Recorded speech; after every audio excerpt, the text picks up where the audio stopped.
عن عبد الله بن عمر رضي الله عنهما قال قال رسول الله صلى الله عليه وسلم إن من الشجر شجرة لا يسقط ورقها وإنها مثل المسلم فحدثوني ما هي قال فوقع في نفسي أنها النخلة فاستحييت فقالوا یا رسول اللہ حدثنا ما ہی قال النخلہ رواہ البخاری۔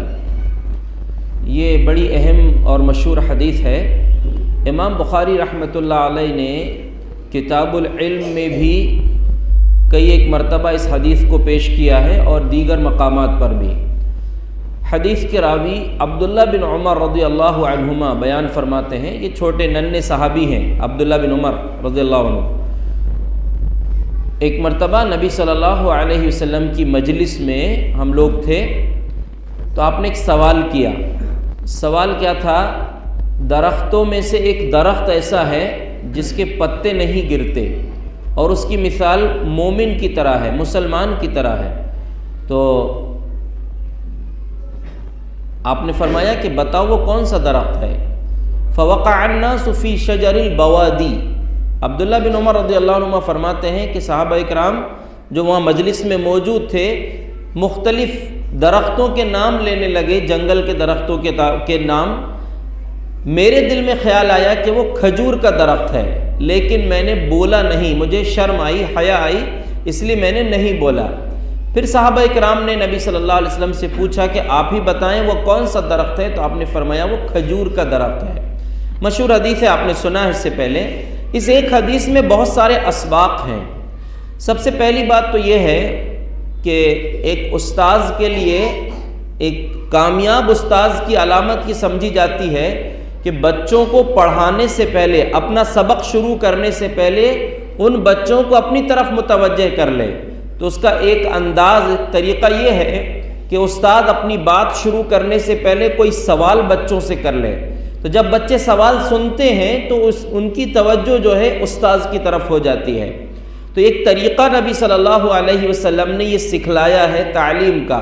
اسی میں ایک چیز، اسی میں شامل ہے یہ چیز کہ بچوں کو علم سکھانے کا ایک انداز یہ ہے کہ ان سے سوال کیا جائے اور ان کے پاس جو اس سوال کا جواب موجود ہو ان سے لیا جائے۔ ممکن ہے صحیح جواب وہ دے دیں، نہ دے پائیں تو پھر استاذ کی ذمہ داری ہے کہ وہ جواب ان کو بتائے۔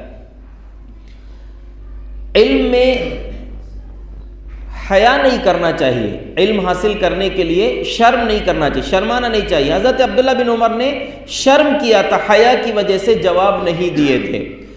صحابہ اکرام وہاں پر اور بھی بڑی عمر کے صحابہ اکرام موجود تھے، بالخصوص ابو بکر اور عمر رضی اللہ عنہما جیسے جلیل القدر صحابہ اکرام موجود تھے، اس لیے عبداللہ بن عمر رضی اللہ عنہما نے جواب نہیں دیا تھا۔ تو اس کی بھی وضاحت دوسری حدیث میں یعنی اور بھی الفاظ ہیں، کہتے ہیں کہ میں نے دیکھا کہ ابو بکر و عمر رضی اللہ عنہما بیٹھے ہوئے وما یتکلمان، وہ دونوں بات نہیں کر رہے ہیں، یعنی جواب نہیں دے رہے ہیں، اس لیے میں نے ان کے بات نہ کرنے کی وجہ سے میں نے جواب نہیں دیا۔ اس حدیث امام بخاری رحمۃ اللہ علیہ نے ایک بات یہ بھی پیش کی ہے کہ بڑوں کا ادب کرنا چاہیے، بڑوں کا احترام کرنا چاہیے۔ مجلس میں اگر بڑے بیٹھے ہیں، چاہے وہ عمر میں بڑے ہوں، تجربے میں بڑے ہوں یا علم میں بڑے ہوں، تو ان کا احترام کرنا چاہیے۔ اور بالخصوص اگر بڑے علماء ہیں تو چھوٹے جو کم علم والے لوگ ہیں ان کو مسئلے کا، فتوے کا جواب نہیں دینا چاہیے۔ یہ صحابہ اکرام کا بھی طریقہ تھا کہ بڑے عالم دین موجود ہیں تو ان کی موجودگی میں کم علم لوگ نہ بولیں۔ آج تو ہمارے بیچ میں مسئلہ یہ ہے کہ کم علم نہیں، بے علم لوگ بھی بولنا شروع کر دیے۔ علماء کی موجودگی میں بھی جو ہے جن کے پاس کوئی علم نہیں ہے، جہالت کی بنیاد پر بھی وہ لوگ جواب دے دیتے ہیں، جو کہ بڑا فتنہ ہے اور قیامت کی ایک علامت ہے۔ اس سے پرہیز کرنا چاہیے۔ اس حدیث کے ذریعے سے امام بخاری رحمۃ اللہ علیہ نے ایک بات یہ بھی پیش کی ہے کہ جمار، حدیث میں اصل میں یہ جو سوال کیا ہے آپ صلی اللہ علیہ وسلم نے صحابہ اکرام سے کہ بتاؤ وہ کون سا درخت ہے جس کے پتے نہیں گرتے، تو ہوا یہ تھا کہ سوال آپ نے اس وقت کیا تھا کہ آپ کے پاس گودا لایا گیا تھا کھجور کے درخت کے اندر، یعنی کھجور کا جو تنا ہوتا ہے اس کے بیچ میں جو گودا ہوتا ہے وہ کھاتے ہیں، اس کو گابھا بولتے ہیں اس کو۔ تو وہ کھایا جاتا تھا، تو آپ صلی اللہ علیہ وسلم کے پاس وہ لایا گیا تھا، یا ایک روایت کے الفاظ میں یہ بھی ہے کہ کھجور کا گچھا لا کر آپ کو دیا گیا تھا، بہرحال جو بھی ہو تو اس کی موجودگی میں آپ نے وہ سوال کیا تھا۔ تو امام بخاری رحمۃ اللہ علیہ نے اس سے ثابت کیا ہے کہ وہ کھا سکتے ہیں اور اس کی تجارت بھی کر سکتے ہیں، یعنی جو چیز کھانا جائز ہے اس کی تجارت بھی جائز ہے۔ اور اس کا دوسرا مطلب، اس کا الٹا ایک چیز یہ بھی یاد رکھیں کہ اذا حرم اللہ شیئا حرم ثمنہ، جب اللہ نے کسی چیز کو حرام کیا ہے تو اس کی قیمت کو بھی حرام کیا۔ مثال کے طور پر کتا حرام ہے تو کتا کھانا جیسے حرام ہے تو اس کو بیچنا بھی حرام ہے، شراب پینا حرام ہے تو اس کو پینا، اس کو بیچنا بھی، اس کا کاروبار کرنا بھی حرام ہے۔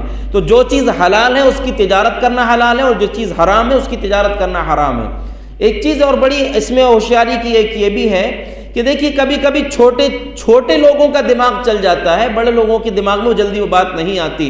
سوال کے اندر کبھی جواب کا اشارہ ہوتا ہے۔ آپ صلی اللہ علیہ وسلم نے جو سوال کیا تھا کہ ایسا کون سا درخت ہے جس کے پتے نہیں گرتے اور اس کی مثال مسلمان کی طرح ہے، تو اسی درخت کا ایک حصہ آپ کے سامنے موجود تھا، تب آپ نے وہ سوال کیا تھا۔